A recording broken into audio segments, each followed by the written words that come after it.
এই যে আমার আঁকাকে দেখুন শুধু কতগুলো, এইটা নতুন হয়েছে এখন।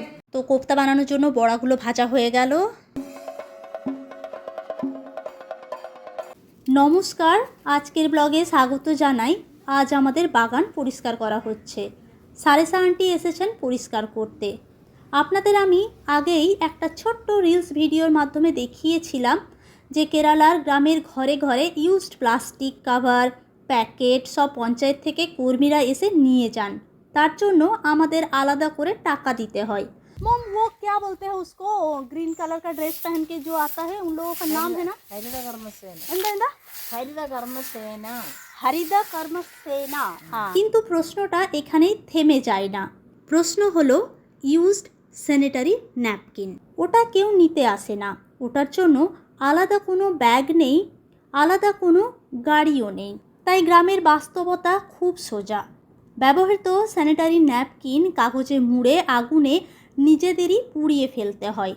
ভুল বললে ভুল হবে না, কিন্তু উপায় না থাকলে মানুষ যেটুকু নিরাপদ মনে করে সেটুকুই করে।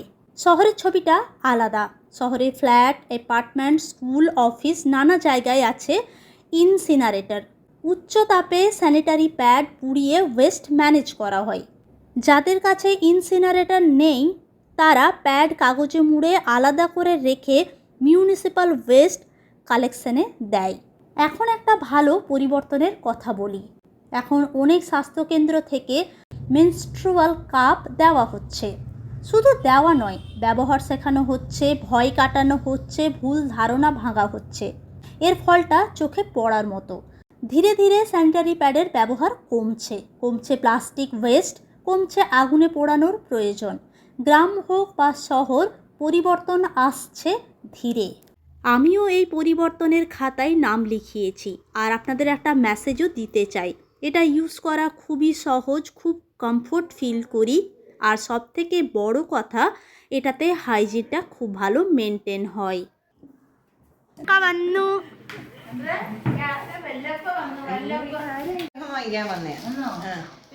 আমার পিসি শাশুড়ির বড় মেয়ে কাকা।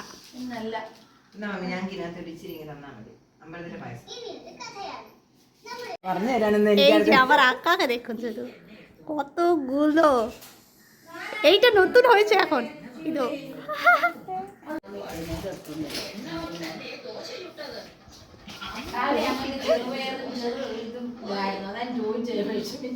এই যে আমাদের আঁকা পিসি শাশুড়ির বড় মেয়ে কোনো একটা মন্দিরে গিয়েছিল, ফেরার সময় ঈশানকে দেখা করে যাচ্ছে। এত মজার একটা মানুষ, পুরো বাচ্চাদের মতো।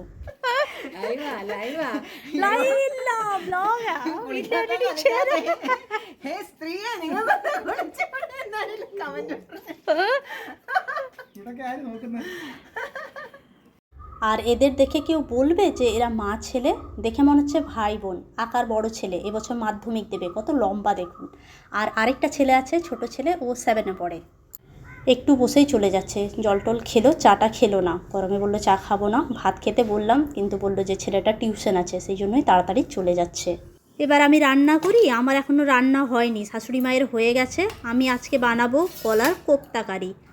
তো কলা আর আলুটা সেদ্ধ করে নিলাম। আপনাদের দেওয়া রেসিপিতেই বানাচ্ছি, কিন্তু আপনারা দেখুন আমি ঠিকঠাক বানাতে পারছি কিনা। নিরামিষ রান্না, পেঁয়াজ রসুনের কোনো ঝামেলা নেই।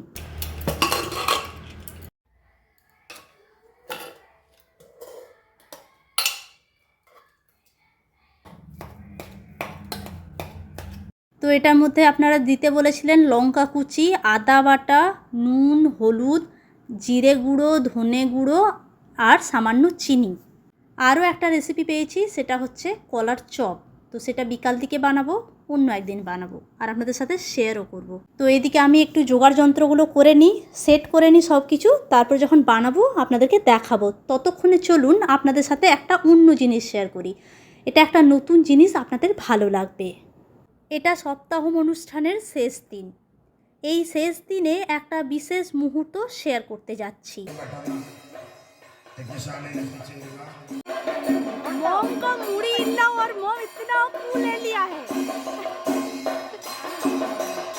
এই দিন শ্রীকৃষ্ণকে পুকুরে স্নান করানো হয়।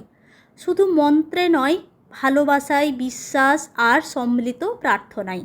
এই স্নানকে বলা হয় আভাপ্রদ স্নান। আভা মানে জ্যোতি বা দীপ্তি বা উজ্জ্বলতা, প্রদ মানে দানকারী, আর স্নান মানে পবিত্রতার প্রতীক। অর্থাৎ যে স্নান দেহ ও মনকে পবিত্রতা বা দীপ্তি প্রদান করে। এই দিন কৃষ্ণকে হলুদ মাখিয়ে স্নান করানো হয়। স্নান করিয়ে নতুন বস্ত্র পরিয়ে ফুলের মালা দিয়ে সাজিয়ে গোটা গ্রাম ঘোরানো হয়। এটা শুধু একটি ধর্মীয় আচার নয়, এটা এক সমষ্টিগত শুদ্ধতার উৎসব। কেরালায় তাই পূজা মানে শুধু দেবতার সামনে মাথা নোয়ানো নয়, মানুষে মানুষে আলো ভাগ করে নেওয়া।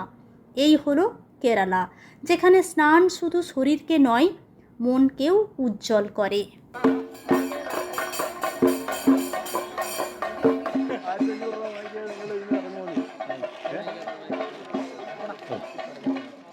তো আপনাদের অনুষ্ঠানটা কেমন লাগলো বলুন। আর এদিকে আমার মোটামুটি রেডি হয়ে গেছে। এবার বড়াগুলো বানাবো, ভাজবো আর কারিটা বানাবো। ময়দা কিংবা বেসন বলেছিলেন, আমার কাছে ময়দা নেই, তাই বেসন দিলাম। আজ হচ্ছে বুধবার। দেখতে দেখতে দিনটা চলে এলো। ঈশান যাবে সাবরিমালা শুক্রবার। ঘর থেকে বেরোবে রাত্রে ওই মোটামুটি 10:30 11টা। তার আগে নানা আচার অনুষ্ঠান আছে, সেগুলো আপনাদের সাথে শেয়ার করব। এই যে সাবরিমালা যাওয়ার কথা, বাইরের লোকের কাছে এটা হয়তো শুধু একটা তীর্থযাত্রা, কিন্তু দক্ষিণ ভারতের মানুষের কাছে, বিশেষ করে কেরালার, এটা আসলে জীবনের একটা অধ্যায়। প্রথমবার গেলে 41 দিনের ব্রত। এই ব্রততে খুব নিয়মের মধ্যে থাকতে হয়। বাড়ির সবাইকে সকাল সকাল স্নান করে তারপর কাজকর্ম শুরু করতে হয়। এই 41 দিনের ব্রততে একটা সংযম জীবনযাপন করতে হয়। আজকে বাজার টাজার করতে যাব বিকাল দিকে, সবজি বাজার, তারপর জামা কাপড়, কালো ড্রেস কিনতে হবে সবার জন্য। তো এই রান্না টান্না করে খেয়ে দিয়ে তারপরে যাব বাজার করতে। তো এই যে বড়াগুলো ভাজা হলো, একটু জিরে ফোড়ন দিলাম। তেজপাতা আমার কাছে নেই, তেজপাতা আর শুকনো লঙ্কাটা নেই, আজ বাজার যাব তখন নিয়ে চলে আসব। আর একটা মশলা বানিয়ে রেখেছি, জিরে গুঁড়ো, ধনে গুঁড়ো, লঙ্কা গুঁড়ো, হলুদ একসাথে দিয়ে দিয়েছিলাম, ক্যামেরাটা অন করতে ভুলে গেছি। 41 দিন ধরে আমরা সবাই এখন নিরামিষ খাবার দাবার খাচ্ছি। আজ আমি আর কিছু বানাবো না। ওইদিকে মম কী বানিয়েছেন, তোরেন টোরেন বানিয়েছেন, একটু নিয়ে নেব। এবার বড়াগুলো দিয়ে দিলাম। বলেছিলেন গরম মশলা আর ঘি দিতে, ব্যাস তাহলেই হয়ে গেল কোপ্তা কারি।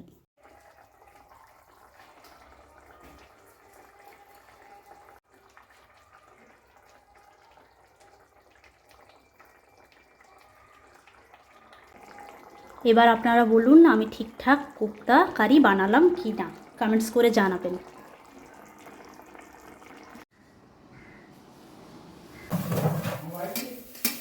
কত কথা যে মনে পড়ে যায়। এই থালাটা মাজতে মাজতে একটা কথা মনে পড়ে গেল, নিয়ে ক্যামেরাটা অন করলাম। আমার ঠাকুমা কি করতে জানেন, রোজ সকালে ঘটি, কাঁসার ঘটি, গ্লাস, এইগুলো নিয়ে বসতো। তারপর শাল পাতা দিয়ে একটু তেল দিত, নিয়ে এই রকম টিপে টিপে টিপে টিপে মাজতো, একদম পুরো কালো একটা কাত বেরোতো।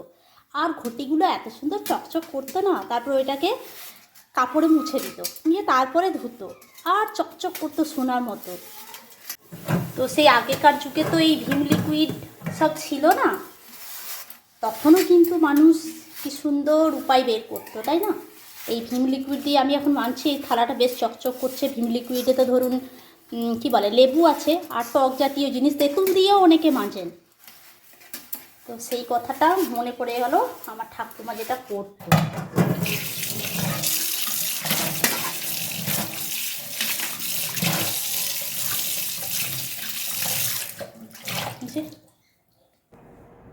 এই যে ঈশান স্বামী খাওয়া দাওয়া করে এলো, এবার ঘুমাবে। তবে চলুন, এই ছিল আজকের ব্লগটি কেমন লাগলো জানাবেন। ভালো লাগলে লাইক আর শেয়ার করবেন। আর আপনাদের সাথে আমার দেখা হচ্ছে আমার পরের ব্লগে। সবাই খুব ভালো থাকবেন, সুস্থ থাকবেন আর খুব আনন্দে থাকবেন। ধন্যবাদ।